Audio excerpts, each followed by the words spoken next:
Hello, today is Tuesday, September 26, 2017. I'm Joe Schmidt with TC2, and this is Staying Connected. At TC2, we regularly advise clients who face a difficult choice. Keep my incumbent supplier or migrate services to another provider. Change can be risky, and your incumbent provider knows it, but sometimes it makes sense to make a transition. I'm joined by two of my fellow TC2 project directors, Pat Gilpatrick and Tony Mangino. And on today's podcast, we're going to examine when a supplier transition makes sense. Pat and Tony, thanks for joining me. Hi, Joe. Thanks for having us. Yes, thanks, Joe. Good to be here with you and Pat. Okay, Pat, let's start with you. When is it a less difficult decision for an enterprise to at least consider changing service provider? Well, Joe, every IT organization's mission is to constantly evaluate new technologies, solutions that promise better performance and reliability, hopefully at a lower cost.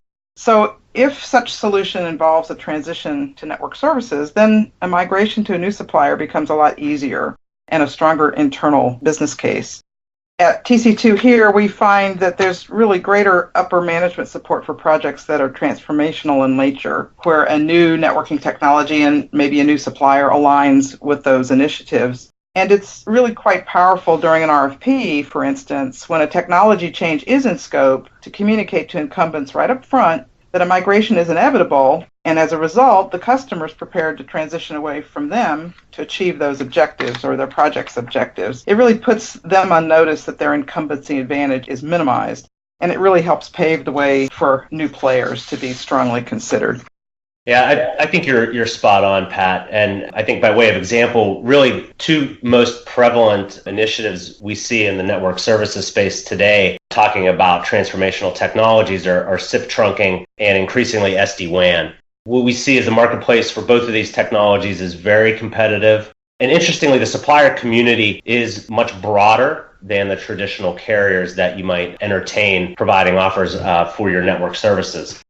It's worth noting that we see in our deals at TC2 that the marketplace for SD-WAN continues to really be dynamic and evolve rapidly. With the more traditional telcos, we see acquiring some of these niche solution providers. And really, all of these suppliers are trying to determine the optimal service and solution mix as enterprise customers begin to move away from that legacy traditional MPLS as a primary WAN technology to what is really a hybridized WAN state. The key point, though, really is that deployment of either SIP trunking or SD-WAN is likely to involve new circuit installs and in all likelihood some new equipment. So the key here for this discussion around supplier transition is that the incumbency advantage is mitigated. With SIP trunking, for example, new typically centralized SIP trunks are installed and legacy TDM circuits are disconnected. Then with SD-WAN, in all likelihood, you've got new internet ports, business broadband services are being turned up while those legacy MPLS ports are either downsized or in some cases removed altogether. It's worth mentioning that anytime a new technology is contemplated, that service should absolutely be procured in a competitive leveraged context or an RFP. And in that context, an enterprise customer should expect compelling offers from non-incumbents who are really highly motivated to earn your new business.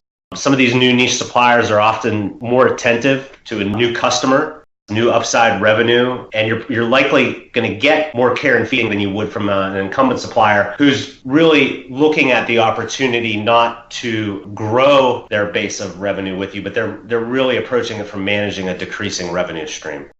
So, Tony, besides these transformational initiatives, what else would cause an enterprise to consider switching service providers? Well, I'd have to say that probably what we hear at TC2 in most all of our customers is dissatisfaction on some level with the current supplier or supplier relationships. And that might extend from account support, service delivery, regional problems with accountability or feet on the street, any number of things. Absolutely. I agree with Tony. Account support can motivate any enterprise customer to look for alternative solutions. And as he mentioned, with all this increasing price pressure resulting in lower margins, account support staffing has continued to be stretched quite thin. We find dedicated account team resources are really rare these days, even for our largest customers.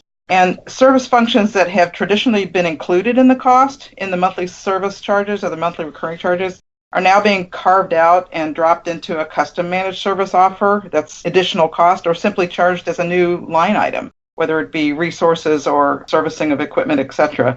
Often we really highly recommend putting a key personnel clause into your agreement for any long-term agreement, any long-term contract, as that obligates your supplier to keep those negotiated staffing levels and job functions over the term of the entire contract. That's critically important for enforceability purposes to keep the resources that you negotiated so hard for during the RFP. If your resources are staffed adequately, but they're incompetent or they're unresponsive and they're just not giving the support that you require, decisions to put your money where your mouth is and migrate those services become much easier to justify. And in situations like that, it may not be necessary to undertake a wholesale migration to a new supplier, but you could just award new services as they come along or specific circuits to a non-incumbent and get the same kind of result from your legacy supplier. So I'm sure you guys have seen this. So with our clients, there always seems to be at least one vocal critic of the incumbent service provider. Now, sometimes that criticism, it's really not fact-based, but sometimes they can point to systemic operational issues. Absolutely right. Regarding the criticism, I don't think we've ever come into enterprise clients that are sitting at the table singing the praises of their suppliers. There's always issues. But one of the easiest ways to justify a migration outside of account support is unacceptable operational performance. So regardless of how carefully you negotiated service levels or how steep the penalties are for service outages, if they simply don't meet your objectives, your running objectives, those suppliers should absolutely be at risk at keeping your business. And that's another reason we negotiate protections around SLI credits as not being a, quote, sole remedy for performance-related issues. That's a very standard position for most suppliers, that they put language in the deal that your only remedy for non-performance is the actual credit, which is never good enough to offset the damage that's been done. If those chronic service level performance issues do arise and it dictates a change, you should absolutely have the right to terminate that service without any liability at a minimum, or potentially terminate the entire contract. Migration to another supplier should be able to happen without any financial penalties or even without impacting your performance toward your contractual commitment levels. Agreed, Pat. And, it also really seems to come down to the fact that the services that an enterprise buys really at the end of the day need to be cost competitive, not only on day one of your deal, but throughout the term of the agreement. A number of things could happen. The rates that you have for a particular service might be competitive, kind of leading edge of the market at the time of contracting. But depending on the services you're talking about, how rapidly the market is evolving for those particular services, you can find yourself within a year or so starting to fall out of market. The other thing that we see happening a lot is that the needs of the business tend to evolve and change. And so the service mix now, or that your demand requires now, weren't initially contemplated or negotiated with optimized rates. So suppliers who are either unwilling to adjust your rates to keep you competitive with the marketplace or provide competitive rates for those new services to keep pace with the evolving landscape of your business, they really should be in a position to risk losing market share. Further, it's important to have a contract commitment structure which provides this flexibility. At TC2, when advising clients, we're always talking about flexibility and how key that is to managing your overall supplier relationship. You got to have a meaningful rate review or benchmarking clauses which provide an opportunity, a contractual obligation to sit down with your supplier and discuss rate reductions and commitment reductions if those reductions can't be mutually agreed upon. So you need to have a meaningful remedy there. And what that does is helps in holding a supplier accountable for maintaining financial performance. But the key here is, you have to take advantage of them. I can't tell you how many times we come into a deal and we look for some of those key contractual items, your term, your commitment, your rate review, and you say, well, guys, when was the last time you sat down with the supplier and took advantage of the rate review? And everybody around the table looks at each other and they shrug their shoulders and say, well, we didn't have time, or, that kind of fell off the radar screen.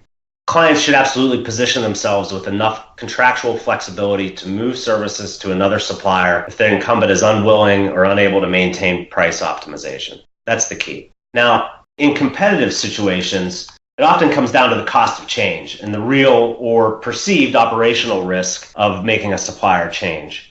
Incumbents are very keen, right? They know that they don't have to match the leading edge service pricing from a non-incumbent because they can impact the bottom line faster. So what happens is, as a customer, you're looking at the total cost of ownership over a 3-year deal. That incumbent supplier can affect cost reductions on day one with essentially a billing change. What happens is that a non-incumbent isn't able to make that up, and so the incumbent's proposal remains more attractive over the term.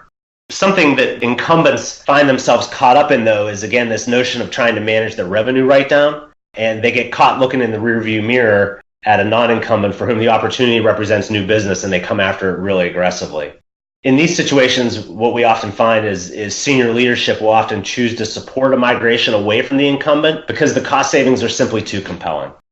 All right. Well, thank you, Tony. And Pat, thank you as well. And thank you to the audience for listening. At TC2 and LB3, we support clients through the entire telecom and ICT life cycle, and we have a lot more to say on this topic. So please, check out our website, follow us on Twitter, Facebook, or LinkedIn, shoot us a message, or give us a call.